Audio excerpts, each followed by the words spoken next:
Good morning, good evening, sorry good morning नहीं, good evening. Good evening dear students, my self Rohit और मैं आज आपके लिए लेकर आने वाला हूं। मैं 2-3 दिन से लगातार लाइव करने की कोशिश कर रहा था क्लास को, बट वो unfortunately due to the weak network classes running हो नहीं पा रही थी। तो मैंने सोचा कि क्यों ना आप लोगों के लिए मैं रिकॉर्डेड क्लास रिकॉर्ड करूं और मैं आपको एक बेहतरीन क्लास दूं, जिससे कि आपका कुछ प्रॉफिट हो, कुछ समझ में आए, कुछ आप लोग करो। अगर आप इसको पूरा देखोगे तो आपको कुछ चीज़ें अलग तरीके से समझ में आएंगी और हमको उसी तरीके से सीखना है जो आपको आसान तरीका बना के हर एक चीज़ समझाया जा सके। ठीक है, तो बिना देर के स्टार्ट करते हैं। देखिए, इस चैप्टर का जो नाम है उसका नाम है दिल्ली सल्तनत। दिल्ली सल्तनत की जो शुरुआत हुई थी बेटा, आपसे कोई पहला ही क्वेश्चन पूछेगा, भाई दिल्ली सल्तनत जो होता है उसकी शुरुआत कब से मानी जाती है। तो एक डेट आपको याद रखना है, एक टाइम आपको याद रखना है कि दिल्ली सल्तनत की जो शुरुआत हुई थी वो हुई थी 1206 में। फिर दूसरा क्वेश्चन पूछेगा कि दिल्ली सल्तनत की शुरुआत करने वाला वंश कौन सा था। तो दिल्ली सल्तनत का शुरुआत करने वाला वंश था स्लेव या गुलाम डायनेस्टी। दो क्वेश्चन, पहला कि सल्तनत काल शुरू कब हुआ, उसको शुरू किया किसने। ठीक, अब आपसे पूछेगा कि इसका अंत कब हुआ, तो आप कहेंगे सल्तनत काल का जो टाइम पीरियड चलता है वो चलता है 1526 तक। ठीक, आइए थोड़ी सी बात बात करते हैं इससे हटके। एक सीट लेते हैं थोड़ा सा।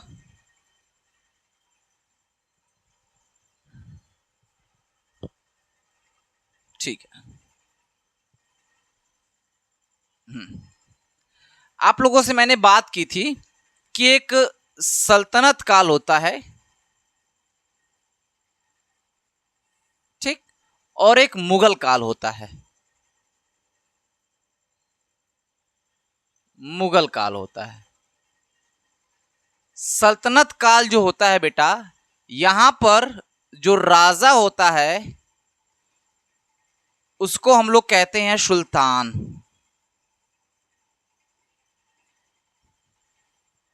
और मुगलों में जो राजा होता है उसको हम लोग जानते हैं किस नाम से, बादशाह।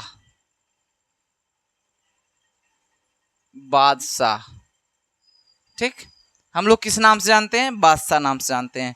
क्योंकि जो सुल्तान होता था उसके दो मालिक थे, एक धरती पर इसका मालिक है और एक ऊपर इसका मालिक है। जो धरती पर इसका मालिक है उसका नाम है खलीफा। क्या है नाम इसका, खलीफा। और इसका जो मालिक है उसका नाम है अल्लाह। अल्लाह जानते हो ना, इस्लाम में जो भगवान होते हैं उसे अल्लाह कहते हैं। क्या बात है इसमें, कह रहा है खलीफा कौन होता है, थोड़ा सा इस पे समझ लेते हैं बात को। खलीफा बेटा वो होता है जो मुसलमान धर्म का सबसे बड़ा धर्म गुरु जो होता है, धर्म का सबसे बड़ा मानने वाला। धरती पर अगर मुसलमान लोग सबसे ज़्यादा किसी को मानते हैं तो वो खलीफा को मानते हैं। ठीक है, तो मुसलमान में सबसे बड़े धर्म गुरु का नाम होता है खलीफा। तो सुल्तान लोग खलीफा को मानते थे और खलीफा ही जो थे सुल्तान को बनाते थे कि वहाँ का सुल्तान कौन होगा, कहाँ का सुल्तान कौन होगा। लेकिन बादशाह लोग क्या होता था कि केवल एक ही लोग को अपना मालिक मानते थे और वो था कौन, अल्लाह। वो किसी अलीफा खलीफा को नहीं मानते थे। ठीक है, ये बात, ये कॉन्सेप्ट आपके लिए बहुत इंपॉर्टेंट है। इतना अगर समझ में आया तो चलिए आगे चलते हैं। ठीक है, आगे किस बारे में बात करेंगे हम, आगे हम बात करेंगे अपने डायनेस्टीज के बारे में।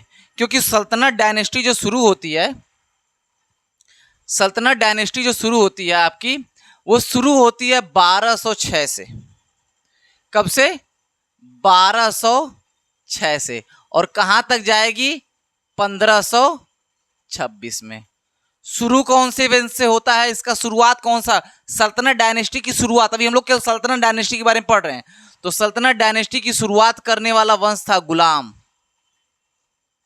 और खत्म कौन करेगा, लोदी। तो अगर आपसे कोई पूछे कि पहला वंश कौन सा है सल्तनत काल का, तो आप कहोगे गुलाम। पूछेगा कि सबसे अंतिम वंश कौन सा है, तो आप कहोगे लोदी। दो क्वेश्चन, पहला कौन सा है, गुलाम, दूसरा कौन सा है, लोदी। चीजें समझ में आ रही हैं। अब आपसे कहेगा कि क्या आपको पता है सल्तनत काल में कितनी फैमिलियां या कितनी डायनेस्टी ने रूल किया था, तो आप कहेंगे हाँ सर 5 डायनेस्टी ने रूल किया था। पहली का नाम हमने आपको बताया गुलाम या स्लेव या ममालुक, ये ममालुक भी याद रखिएगा, ममलुक, ठीक, Mamluk, Mamluk dynasty, slave dynasty या गुलाम डायनेस्टी। पहली डायनेस्टी है किसकी? सल्तनत डायनेस्टी का पहला फैमिली, सल्तनत डायनेस्टी या सल्तनत दिल्ली सल्तनत या दिल्ली सल्तनत डायनेस्टी का पहला फैमिली कौन सी है? स्लेव। दूसरा है खिलजी, तीसरा है तुगलक, चौथा है सैयद और पांचवा है लोदी। जबकि मैंने कल इसको एक बार याद करवाया था, फिर भी मैं इसको आपको आराम से याद करवाता हूं, ध्यान से देखिएगा, याद हो जाएगा। ये गुलाब से मैंने याद करवाया था आपको एक गुलाम डायनेस्टी। गुलाम डायनेस्टी को हम लोग क्या कहते हैं? गुलाम वंश, हिंदी में इसे गुलाम वंश कहते हैं। खिला को कहते हैं हम लोग खिलजी, क्या कहते हैं? खिलजी डायनेस्टी। तुम से इसको हम लोग जानते हैं तुगलक डायनेस्टी, क्या कहते हैं इसको? तुगलक डायनेस्टी। स से आती है एक सैयद डायनेस्टी, कौन सी डायनेस्टी? सैयद डायनेस्टी। और लिया से हम लोग जानते हैं लोदी डायनेस्टी। तो हमने 5 डायनेस्टी का नाम समझा कि अगर आपसे कोई पूछे कि सल्तनत दिल्ली सल्तनत की शुरुआत कब हुई? 1206 में। शुरुआत किस डायनेस्टी से हुई? गुलाम डायनेस्टी। गुलाम डायनेस्टी फिर आती है आपकी खिलजी डायनेस्टी, फिर तुगलक डायनेस्टी, फिर सैयद डायनेस्टी, फिर लोदी डायनेस्टी। मेरे साथ एक साथ बोलेंगे, आपको याद हो जाएगा। गुलाम, खिलजी, तुगलक, सैयद, लोदी। गुलाब खिला तुमसे लिया, गुलाब खिला तुमसे लिया, गुलाब खिला तुमसे लिया। गुलाम, खिलजी, तुगलक, सैयद और लोदी। गुलाब खिला तुमसे लिया, ये आपको याद रखना है। मैंने आपको 2 चीजें बताई, सल्तनत पीरियड शुरू कब से हुआ, कब तक खत्म हुआ, पहला वंश कौन सा था, अंतिम वंश कौन सा था। सारे 5 वंश थे, 5 वंशों के नाम, 5 फैमिलीज के नाम आपको मैंने याद करवाए। अब तीसरी बात मैं इसी स्लाइड से मैं तीसरी बात आपको समझाना चाहता हूं, ठीक है। तीसरी बात क्या है? तीसरी बात में आपको हर एक फैमिली के फाउंडर का नाम याद रखना है, ठीक है। तो पहले फैमिली जो थी उसके फाउंडर का नाम आपने जरूर पढ़ा होगा या सुना होगा, इसका नाम है कुतुबुद्दीन ऐबक, जिसने कुतुब मीनार की स्थापना करवाई थी, याद है? कुतुबुद्दीन ऐबक, ठीक। दूसरी है खिलजी डायनेस्टी और उसके संस्थापक या उसके फाउंडर का नाम है जलाल उद्दीन खिलजी। जलाल उद्दीन खिलजी। एक था अलाउद्दीन खिलजी, ये उसका चाचा है या फिर कहो तो ससुर भी, तो जलाल उद्दीन खिलजी। फिर था हमारी तीसरी फैमिली तुगलक डायनेस्टी और उसके जो फाउंडर थे उनका नाम था गयासुद्दीन तुगलक, गयासुद्दीन तुगलक, ठीक। फिर चौथी फैमिली थी सैयद डायनेस्टी, जिसका नाम था खिर्ज खां, जिसके फाउंडर का नाम क्या था? खिर्ज खां। ये सब नोटेबल है, नोट करिएगा आप। और पांचवी थी लोदी डायनेस्टी और लोदी के फाउंडर का नाम क्या था? बहलोल लोदी। क्या नाम था? बहलोल लोदी, बहलोल लोदी, ठीक। क्या नाम था? बहलोल लोदी। कोई दिक्कत? इस स्लाइड में जितनी बातें थी मैंने आपसे कर ली, क्या इसमें कोई दिक्कत? अगर दिक्कत हो तो कमेंट में जरूर एक बार कमेंट कर दीजिएगा, सर ये बातें हमको नहीं बताई गई। हाँ, मैंने आपको ये नहीं याद करवाया कि कौन से सन तक वो फैमिली चली थी। इसको हम लोग जब सन उसकी फैमिली पढ़ेंगे तब हम उसको याद कर लेंगे वहां पर। अभी केवल हम इसके बारे में यही चीज याद रखनी है, फाउंडर कब है, सल्तनत डायनेस्टी में पहला वंश कौन सा, पहली फैमिली कौन सी आई, दूसरी फैमिली कौन सी आई और उसके फाउंडर कौन है, ठीक है। हमने एक चीज और देखी, सल्तनत डायनेस्टी के राजा को सुल्तान क्यों कहा जाता है और मुगल फैमिली के राजा को बादशाह क्यों कहा जाता है। और एक बात और याद रखिएगा, जब सल्तनत फैमिली खत्म होती है तब मुगल फैमिली शुरू होती है। मतलब कि सल्तनत फैमिली की शुरुआत हुई थी 1206 में और अंत हुआ था 1526 में। तो 1526 से आपको यह पता चल जाएगा कि मुगल वंश शुरू हो जाता है, ठीक है। इस बात को अपने दिमाग में रखिएगा आप लोग। चलिए आगे चलते हैं, अगली स्लाइड पे चलते हैं। क्या है अगली स्लाइड? सल्तनत काल से पहले की घटनाएं क्या क्या हुई। तो बेटा इसमें एक बड़ी मेजर चीजें आती हैं कि सल्तनत फैमिली के पहले मुसलमानों का शुरुआत, मतलब भारत में इस्लाम आया कैसे, कैसे इसकी शुरुआत हुई, ठीक है। चल भाई तो ऊपर चल, थोड़ा सा फिगर दिखना चाहिए, ठीक है। आपको पता होना चाहिए कि सबसे पहले भारत में मुसलमान आए कैसे, मुस्लिम लोग कैसे आए। भारत में तो आप सभी को पता है कि बौद्ध धर्म था, जैन धर्म था, हिंदू धर्म था, यही सब धर्म थे। लेकिन मुसलमान धर्म का शुरुआत कैसे हुई, इसके पीछे कहानी है। चलिए कहानी को थोड़ा सा समझते हैं। आपको पता है कि हमारे यहाँ एक जगह है गुजरात में, गुजरात के आसपास अब पाकिस्तान में जगह पड़ती है सिंध, ठीक है, ये सिंध जगह पड़ती है। आप जनगण मनगढ़ करते होंगे तो पंजाब सिंध, सिंध नाम आता है ना, तो वही सिंध। सिंध में एक राजा हुआ करता था, इसका नाम था राजा दाहिर। ये एक पंडित राजा था। कौन था? राजा दाहिर नाम था इसका। और इसके यहां कुछ एक घटना घट जाती है। कुछ अरब के लोग व्यापार करके जा रहे होते हैं, और व्यापार करके जा रहे होते हैं तो राजा दाहिर के राज्य में रहने वाले कुछ गुंडे क्या करते हैं कि इनके सामानों को, जो अरब के लोग सामान लेकर जा रहे होते हैं, उसको चुरा लेते हैं। अब चुराने के बाद अरब के जो खलीफा होता है वो कहता है, राजा दाहिर को संदेश भेजता है कि आपके यहाँ जो चोर हैं, जो डाकू हैं, वो हमारा सामान चुरा लिए, हमारे नागरिकों का सामान चुरा लिए, कृपया उसको वापस करवाइए। तो राजा दाहिर यहाँ से कहते हैं कि चोर और डाकू हमारे राज्य के नहीं थे और हम उसको वापस नहीं करवा सकते। अब इस बात से नाराज होकर जो खलीफा होता है वह अपने लोगों को भेजने लगता है कि जाइए राजा दाहिर को हराइए और उसके राजपाट में जितनी लूट मचानी है लूट मचाइए। तो वहां का जो खलीफा था वो बहुत सारे लोगों को भेजता है, लेकिन विफल हो जाते हैं। अंत में वह अपने एक अनुयायी या इराक के हकीम होता है, हकीम मतलब समझते हैं ना क्या होता है? हकीम मतलब जो दवा दारू करता है, दवा इलाज करता है, उसको हकीम कहा जाता है। तो इराक का एक हकीम था और उसका ही एक दामाद था जिसका नाम था, हकीम का नाम था अल हज्जाज। याद रखिएगा, इसका नाम अल हज्जाज था। अल हज्जाज ने मोहम्मद बिन कासिम को अरबों की सेना लेकर सिंध पर आक्रमण करने के लिए भेज दिया। अब मोहम्मद बिन कासिम जो था, हाकिम अल हज्जाज का भतीजा भी था और दामाद भी था, तो भतीजा और दामाद दोनों था।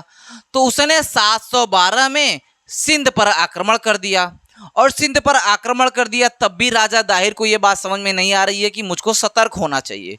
तो उनको तो ये था कि मेरे पर बहुत सारे हमले हुए हैं, सब विफल हो गया, ये भी विफल हो जाएगा। लेकिन ये मीर कासिम बड़ा अलग आदमी था, इसके पीछे भी एक कहानी थी। आपको पता है सिंध नदी में बहुत बड़ी बाढ़ आई हुई थी और नदी उफान पे थी। तो राजा दाहिर को लगता है कि मैं तो यहाँ हूँ और मोहम्मद बिन कासिम जो है ये यहाँ है, तो ये उस पार कैसे आएगा अपनी सेना के साथ।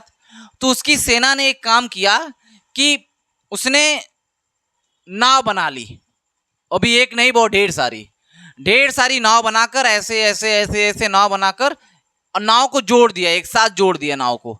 अब नाव को जोड़ दिया तो उसकी सेना पहले इस नाव पर, फिर इस नाव पर, फिर इस नाव पर, फिर इस नाव पर, फिर इस नाव पर, फिर यहाँ आ गई और रातों रात सेना वापस उनके दूसरी तरफ चली गई। और जब राजा सुबह उठकर देखता है तो देखता है कि उसके राज्य के सामने एक विशाल सेना खड़ी है और विशाल सेना ने उनके ऊपर आक्रमण किया। और पहला आक्रमण इसे कहा जाता है कि किसी मुस्लिम ने भारत पर पहला आक्रमण किया, और वो कब किया? 712 ईस्वी में किया, और इसे कहा जाता है भारत में मुसलमानों का आगमन।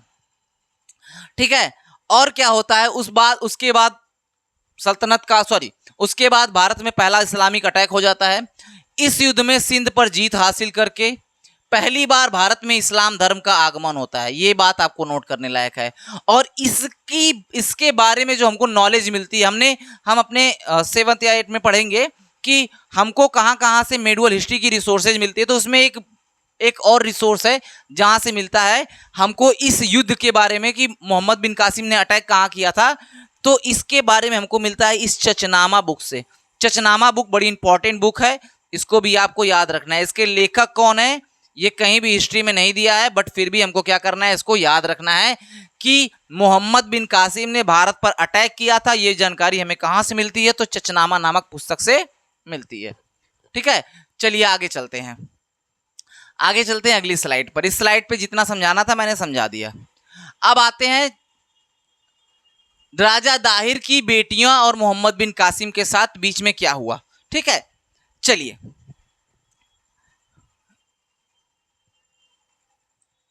आइए चचनामा एक पुस्तक है जिसको मैंने अभी बताया, इसी बुक से आपको सारी नॉलेज आपको मिली है। जितना भी मोहम्मद बिन कासिम के बारे में आप पढ़ेंगे सब कुछ चचनामा पुस्तक में लिखी है। नाम ऐतिहासिक वर्णन के अनुसार मोहम्मद बिन कासिम यही वो आदमी है जिसने भारत पर आक्रमण किया, ने राजा दाहिर सेन की जो बेटियां थी जिनका नाम था सूर्या और परिमला, उनको हराया और उनकी बेटियों को उठा ले गया। फिर को तोहफा बनाकर मतलब गिफ्ट के रूप में खलीफा के सामने पेश किया या भेजा। जब खलीफा उनके पास आया तो उन्होंने अपने पिता की मृत्यु का बदला लेने के लिए, किससे बदला लेने के लिए? मोहम्मद बिन कासिम से बदला लेने के लिए कहा कि मोहम्मद बिन कासिम पहले ही उनकी इज्जत के साथ खेल चुका है और अब खलीफा के पास भेजा है। तो खलीफा ने मोहम्मद बिन कासिम को यह जानने के बजाय कि यह बात सही है या गलत है, मोहम्मद बिन कासिम को बैल की चमड़ी में भरा और लपेटकर वापस दमश्क भेज दिया। दमश्क किर्गिस्तान की राजधानी है वर्तमान में। दमश्क भेज दिया और उसी चमड़ी में बंद होकर दम घुटने से वह मर भी गया। जब खलीफा को इस बात का पता चला कि जो उसकी बेटियां थीं वो झूठ बोल रही थी, तो उनकी बेटियों को भी उसने क्या किया? दीवार में जिंदा चुनवा दिया। ये घटना मिलती है आपकी चचनामा से, और भले से वो लड़कियां मर गईं लेकिन अपने पिता का बदला उन्होंने ले लिया। तो ये थी मोहम्मद बिन कासिम और राजा दाहिर सेन की बेटियों की बीच की कथा। आगे चलते हैं, आगे क्या बात है? राजा दाहिर की बहन के साथ शादी, इसमें क्या वर्णन मिलता है? इसमें जो वर्णन मिलता है उसके बारे में थोड़ी सी बात करते हैं। अच्छा, चचनामा के इतिहासकार का यह भी दावा था कि जो राजा दाहिर सेन था वह ज्योतिषियों की बात पे बड़ा विश्वास करता था। ज्योतिषी जो कहते थे वो उस बात को मानते थे। उन्होंने जब बहन की शादी करने के लिए ज्योतिषियों को उनकी कुंडली दिखाई तो उन्होंने बताया कि इस स्त्री से जो भी शादी करेगा वह सिंध का राजा बनेगा। तो ज्योतिषियों के मशवरे पर उसने अपनी बहन के साथ ही शादी कर ली। ये चचनामा में लिखा हुआ है। लेकिन उसके बाद बहुत सारे लेखक जो आते हैं वो कहते हैं कि ऐसी बात नहीं है। सगी बहनों की बात तो दूर, वह चचेरी और ममेरी बहनों से भी बहुत दूर रहता था। और दलील यह देता है कि वह किसी छोटे राजा से रिश्ता नहीं लेना चाहता था। इस वजह से उसने अपनी बहनों को घर पे बैठा दिया और जातिगत भेदभाव था। और इस बात को जो चचनामा के लेखक वो ये मान के देते हैं कि राजा दाहिर ने अपने बहनों से ही शादी कर ली थी, इसीलिए किसी और से शादी नहीं की। तो इस सेशन में केवल आज इतना ही बाबू, क्योंकि कल हम आएंगे आपके लिए लेकर महमूद गजनवी की कहानी। महमूद गजनवी के सारे युद्ध पढ़ेंगे, ठीक, सारे युद्ध भी पढ़ेंगे, उसके साथ हुई घटनाओं को पढ़ेंगे और सारी डिटेल आपसे शेयर करेंगे। तो आज के लिए क्लास में केवल इतना ही, और चलते हैं, मिलेंगे आपको कल इसी सेशन में, इसी जगह, इसी टाइम। धन्यवाद आज के लिए।